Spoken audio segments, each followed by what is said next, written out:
Hello gamers, this is Thinsless here with Thinsless Gaming. I'm starting a new video series here documenting a new sleeper account that I've created.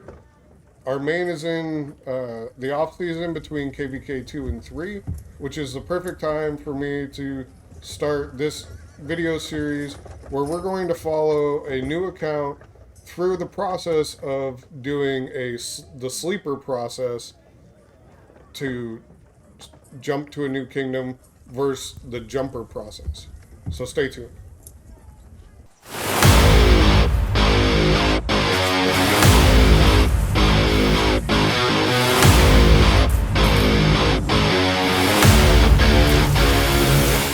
All right, so let's first start off by talking about what's the difference between a jumper account and a sleeper account. A jumper account is what it has been used for years in Rise of Kingdoms. That's where you get the beginner's teleport or beginner's immigration ticket when you start the game, and you can progress through City Hall level 7 without losing that immigration ticket. That's so you can use to, you know, you started one day and your buddy started 3 days later, and you're not in the same kingdom. You can be like, oh, hey, buddy, I'm going to come and play with you. You use it, you migrate over to his kingdom, and you two play happily ever after. Gamers, because we abuse things, have figured out that that's a free 10-day pass to advance your count for 10 days and then jump backwards in time to a brand new kingdom and have that 10-day advantage over everyone else. The difference between the jumper to the sleeper, the jumper is constrained to City Hall level 7. Now, I've done some testing and I was able to get to City Hall 7 free to play in less than 24 hours. So for the next 6 days, I'm maxed out on my buildings at level 7. I can still train troops, but I can't do anything. I'll be stuck on research until, I've maxed everything out where I need Academy level 8. And then the only thing that I'm doing at that point is running Lohars, banking up a bunch of Lohar trophies.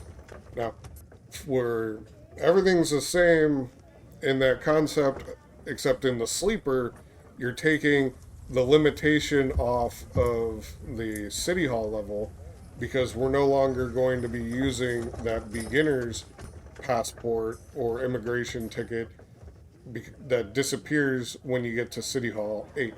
Same with your beginner's teleports. They all poof and disappear when you get to City Hall 8. But we're going to go ahead and get a regular immigration passport that you'll use from that point forward. If your account's 2 years old and you want to migrate somewhere, you're going to need passports to do it. With a new account, we're only going to need one passport. And there's multiple different ways to go ahead and get that passport. There's the New World Bundle, which is how I got the one that we're going to use for this. This is not a free-to-play project. This is a pay-to-win. So we're picking up a couple bundles here and there to help us along the way. One of which being the New World Bundle, which gave us the passport. So this is going to unlock us the ability to progress up to 25 million power, I think is the same season immigration cap for a passport.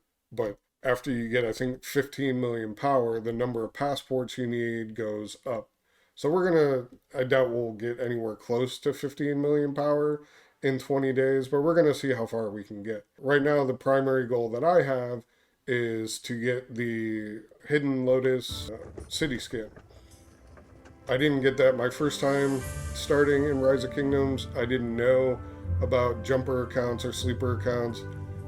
When I started playing Rise of Kingdoms, I just created a new account and just started playing. I know a whole lot more about the game now, so things are going to go hopefully a lot better and smoother this time around. And hopefully you guys will follow me along as we go through this over the next 20 days. And we'll probably keep playing this, as an alternate account going forward. So that'll be nice. Let's talk about the importance of an alliance and a jumper group. Now, I'm doing this project without a jumper group. You're going to want to, if you're going to try one of these restarts, you're going to want to look on Discord servers. Chiskel Gaming, I'll put a link to his YouTube channel and his Discord server in the description below. He's got a section on his Discord server for jumper groups to advertise and recruit people. You want to look for a solid, active jumper group to get with, because that's really going to establish the structure of the target kingdom that you're going to. Now, I couldn't find one of those that lined up with when our KVK was ending and I had time to start this project. So I didn't have a jumper group when I started on this server. So I went in, and you can see the alliance rankings once you get to City Hall level 8. When the server first started, I went in and found an alliance to get in with in the meantime. So the alliance helps are crucial to your development. Every help is less time, less speed ups that it's taking for you to accumulate this power that you need. So once I got to City Hall 8, I went and looked at the structure, and I found the highest power alliances, and I reached out to their leadership, and I really liked the one team that I talked to who targeted this kingdom as their jumper target, and they seem very well positioned to take control of the kingdom. So that's a goal that they're working towards. I talked to them and explained to them what I'm doing with my account, my project, and asked if they wanted me to tag along, and we can kind of go through this process together over the next 19 days as my account grows and seeing how their alliance is doing and their goal for the kingdom. And they put me into one of the, not the top alliance, but one of the other alliances in their team. So that's where we're at right now. This is key not only for the very active alliance, which is what you need to fill all those helps as quick as possible, but hopefully get alliance gifts coming in from other members as they're running Lohars, or if they're buying, packs that come with chests. That's going to be a huge benefit. All right, so we've talked about the importance of the alliance. Let's talk about the queues and how we're grinding out this power. So my city layout here is set up so that all of my main buildings that I need to level up my city hall are all clustered right here, and all the extra buildings, like the extra farm buildings, the extra hospitals, are all up here. It's not very pretty, but we're looking for speed right now. We're not looking for pretty. So right now we're working on City Hall 11. So that meant that I needed to do the quarry in order to be able to upgrade the tavern, so that I can upgrade the wall, which is always a requirement for upping your city hall, is starting with your wall. So we got the tavern going. We've got all the helps that we're going to get. So we're going to go ahead and finish this up here. Put one of those. Some of those.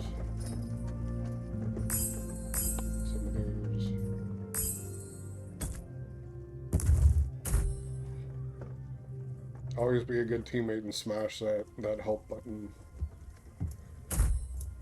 In fact, you want to go into settings, general settings, and you want to turn on under general settings, you want to go down to quick help and you want to turn that on.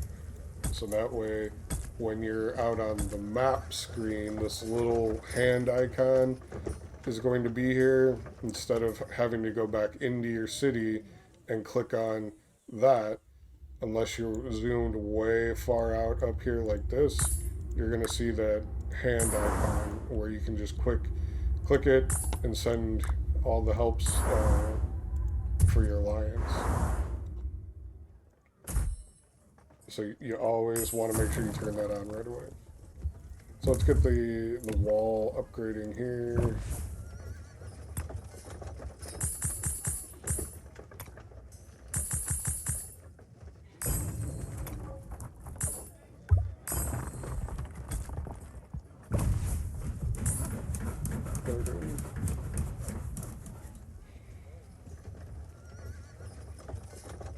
So research, let's talk about research really quick. Let's talk about all the Q buildings, your troop buildings and your research center. Uh, a lot of this information about power pushing came from a YouTuber named Logic Bank. I'll put a link to in the description below to his channel. All of these Qs equate to power generation. So we're going to want to be able to finish a building upgrade immediately if we're going to start it, so that way we're able to start another research. So if we're going to, let's just finish up pathfinding here so we can show this example.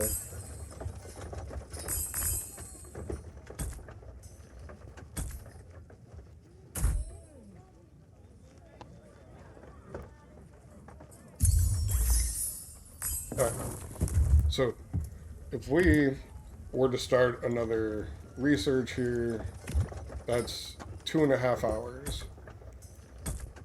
If we're upgrading this building, that's 11.5 hours. If we're going to sit here and wait that 11.5 hours, we're not going to be, we could be progressing through three to five researches in that time that we're just sitting here waiting for this building to upgrade. So if we're going to start this upgrade, we need to have the speed ups to finish this immediately so we're not losing that period of time that we could be doing additional upgrades. So we're short on food. Get some of those. Some of those. And some of those.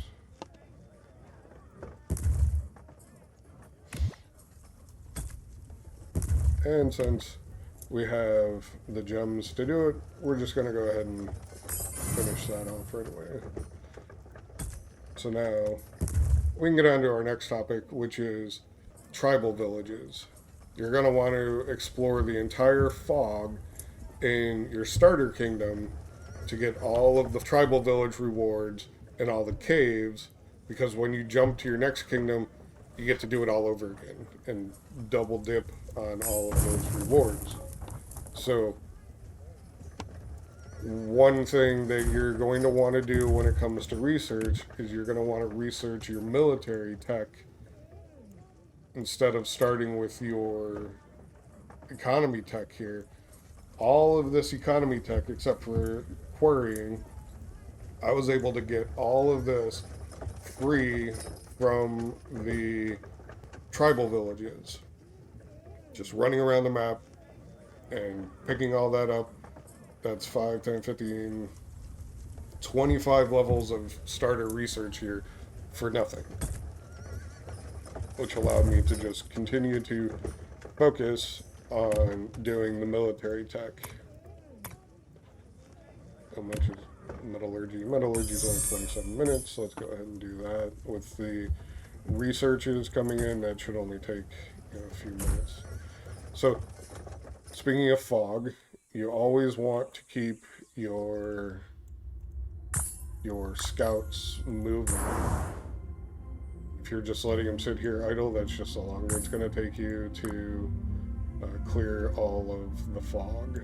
So we're going to just, constantly, we see them stop, we're just going to go over and keep them moving. And then we're going to get emails about the tribal villages. Don't drive yourself crazy clicking on every single one as it comes up. You can let them build up, and then you can just go from one to another. You're going to get tier 1 troops. You're going to get some maps. So when you get that, it's going to tell you to go to the next one that you found. So you can just speed through these once you have a bunch of them discovered. So don't waste your time doing them one at a time when you can just go through and do a bunch all at once. You're going to get some tomes, and hopefully we'll get a kingdom map here shortly. So one of the items that you'll get, I'll put a graphic up for it, is a map. And that map you're going to use to expose a section of the map. Save all of those till you get to your target kingdom, and then open all your maps. That'll give you a head start on exploring that map. So just save all those up. Let's see how many I have right now. I got 24 of them. The other thing that you're going to discover are caves. Here's your scout camp. They added some more features to this recently, so you get to see your percentage complete. You can see how many villages you have percentage-wise, the caves, and then your passes and holy sites and camps and all that are filed under other. Caves, it's very important that you start with the high caves. When you click on them, treasure level high. It's just coincidence that I happen to click on it and that one is a high. We're going to investigate this one, but if this came up as low, we would just come back to it later. Alright, so let's talk about troop training. The same is true that we talked about the research building, how you lose time if you don't finish that building right away. Same holds true for all of your troop buildings. If these are under construction, then you're not churning out troops, which isn't generating power. So if you're going to start one of these, you need to be able to finish it right away so that you can restart the training. The other thing that you need to keep an eye on is how long it takes you to train the number of troops that are available. If it takes you 3 hours to train a set of troops and you're only going to be on for an hour, then you're going to waste all of the time between the time that you click that button and the next time that you log in. You want to start your long researches or your long builds when you log off, so that way they're working while you're not online. If I only had an hour to play, I want to train enough that it'll complete while I'm online, and then I can start the maximum amount in that queue to cover the time that I'm not going to be on. So if I know that I'm going to be back in 4 hours, I'll start all of my troop training, because it's going to take, this is 2.5 hours. So if I know that I'm not going to be on for 4 hours, I'm only going to lose a small period of time, versus if I had, started this now, I had an hour to play, and then I'd be back in 4 hours. Like, I would lose more power.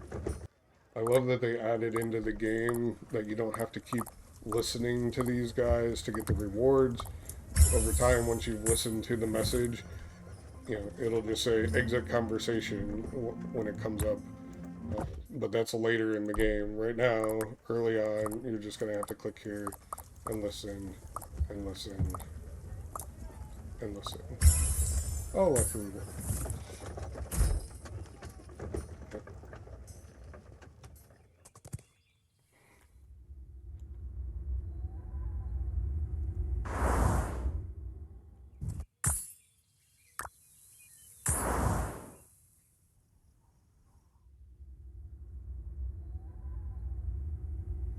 Oh, our central fortress completed, so now I can teleport there once my scouts get back. So that'll be good. Alright, let's talk about commander power now. Again, this is in Logic Bank's video where all of these commanders are going to add to our commander power and our overall power. I wouldn't touch any of these commanders other than Constance and Sarka with a 10-foot pole on my main account, but these give us commander power, which we need all the power we can get to the Lotus skin, which is 1.5 million power in the 7 days. So we're going to level these up to level 30 to get the additional power. So let's see where our power's at after we level this guy up. So their level, their skill levels, and their talent points are all going to provide us with power. So I think he was at 4,000, now he's at 6. Let's assign these points here. We're never going to use this guy, so I'm just going to put his points wherever. You can see each point's giving us 300 additional power here.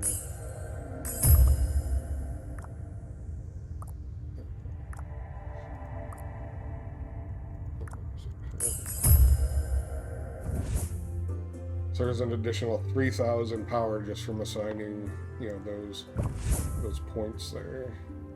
Let's star him up. And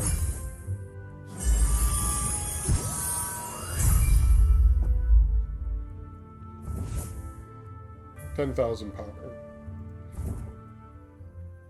So I've really added a lot to our power here just for leveling up a commander, which we will never use. So if I was on my main, you'll find all those commanders at level 1 because I never did anything with them. Had I known that I could push them to try and push to get that skin, which I thought was completely unobtainable when I started the game, originally, I can now see that there definitely was a way that it's obtainable. You just have to know how to do it. So hopefully you've followed along long enough to, get that tip and trick there. The next big thing for the account here is going to be the Lohar event that starts tomorrow. This is going to give us a Lohar reward for killing barbarians. That Lohar reward is going to have some speed ups in it, some resources. So that's nice, but the main thing is it's going to have Lohar tokens that we're going to use to summon Lohar dauntless and elites that we're going to rally and fight to get Lohar sculptures, because we want to be able to get the Lohar commander. He's really good for the barbarian hunting. He's going to cost less action points to kill barbarians, and he gives an XP boost to the secondary commander. So we're going to use him to level our commanders faster without having to use so many tomes. Let's look at the expedition here. We're at expedition. I didn't 3-star 15 here, so anything that you don't 3-star, you want to go back and do it as soon as you think that you can finish the 3-star. Expedition is very important because it's going to give you daily rewards. Every day we're going to get some resources, we're going to get some commander XP, and we're going to get these expedition coins that we're going to spend up in the expedition shop. You only get the daily rewards if you 3-star a level. So 16 here, we're going to get for the first time we beat it. Doesn't matter how many stars, as long as you beat it, you're going to get 3 sculptures, a blue star, and 300 expedition coins. But if you 3-starred every day, you're going to get these rewards here. So let's give this one a try. I always like to do the preview to see some of these are split left and right, which makes it very difficult to do with a single march. But with this being just a cluster, I'm just going to throw my troops right in the middle there. We'll see how this goes. These early expedition fights are really annoying because you have to complete them in 60 seconds. Later on, when you get up into the high levels, 50 plus, I'm not exactly sure which level it starts, you don't have a time limit to complete the individual levels. Looks like I'm not going to get a 3-star here on this. I'm going to need some more troops.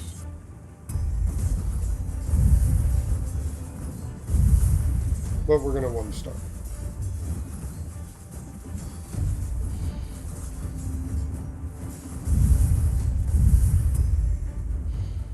Alright, so here it tells you.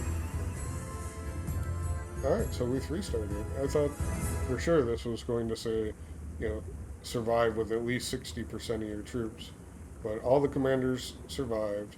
We completed it in 60 seconds, and we eliminated everything. Happy surprise. So now we got 330 credits here, or coins, just metals to use in the store here.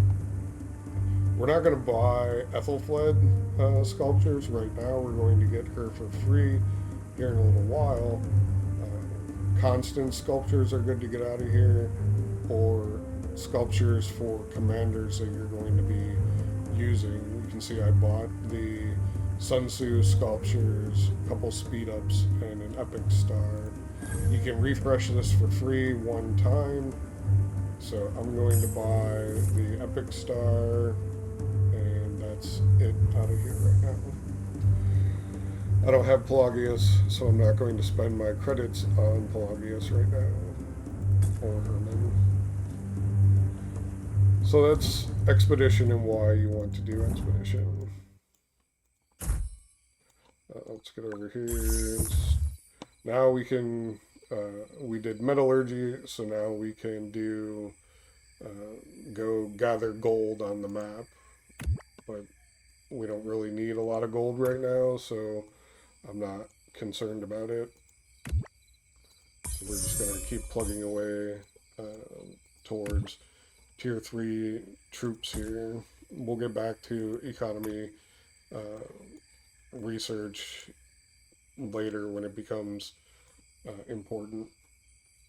Let's get our rewards here. I don't focus on these quest rewards. They just kind of happen organically over time. So don't look at it and be like, oh, I have to do this next. They're all just going to pile up behind whatever one that you have, that needs to be done, and you'll just collect them all at one time. The ones that you do need to focus on is these daily objectives. You want to do all of these every day, except for early on, you don't want to do these ones here that are on the screen.